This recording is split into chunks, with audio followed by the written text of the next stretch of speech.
สวัสดีข้าพเจ้าสื่อทบทรงสาขาบริษัทปีซีมื้อนี้จะมาแก้บรรทัดบทที่4แหวนกุ้ง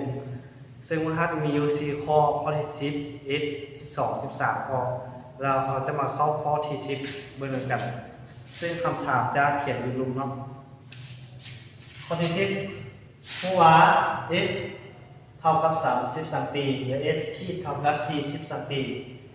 ข้อกอได้สอบหาระยะสูงรัศมี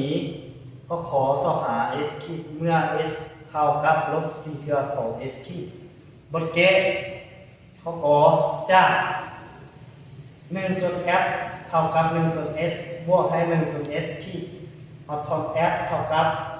s คูณให้ s ขีดส่วนให้ x บวกให้ s ขีดเห็นค่าเข้าเนาะ30คูณ45ส่วนให้30บวก45เท่ากับคำนวณมาเท่ากับ18 สันติแล้วเราได้ค่าของระยะสูงเท่ากับ18 สันติสอบหารัศมีจากสูตร f เท่ากับ r ส่วนให้2ทอนเอา r เท่ากับ 2f แทนค่าเข้าเนาะ f r เท่ากับ2คูณ18เท่ากับ36 สันติก็ขอจากสูตร1ส่วน f เท่ากับ1ส่วน s บวกให้1ส่วน s ทอนได้ค่าของ f เท่ากับ s คูณให้ s ขีดบวกให้ว่า s บวกให้ s ขีดเท่าซึ่งว่า s เท่ากับลบ 4s ขีดแทนค่าใส่เนาะเราได้ f เท่ากับลบ 4ของ s จำนวน2ส่วนให้ลบ 4s ขีดบวกให้ s ขีดคำนวณไปเราจะได้อยู่ 4s ขีดส่วนให้3และ f เท่ากับ 4s ขีดส่วน3เห็นค่าเข้าเนาะและ s ขีดเท่าทอนคำ s เท่ากับ 3f ส่วน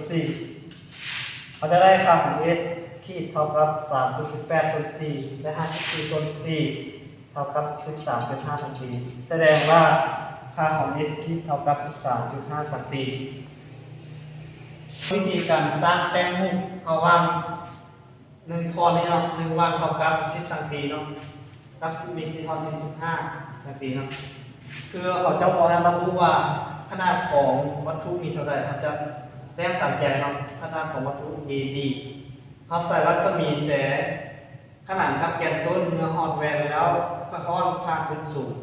F แล้ววัดเกณฑ์ที่2ใส่รัศมีแสงจากพื้นที่ผ่านจุดสูง F เนื้อหอดแหวนแล้วจะขนาดจะสะท้อนขนาดกับแกนต้นแล้วจุดตัดกันของเส้นรัศมีที่1และที่2อยู่นี้คือจะได้รูป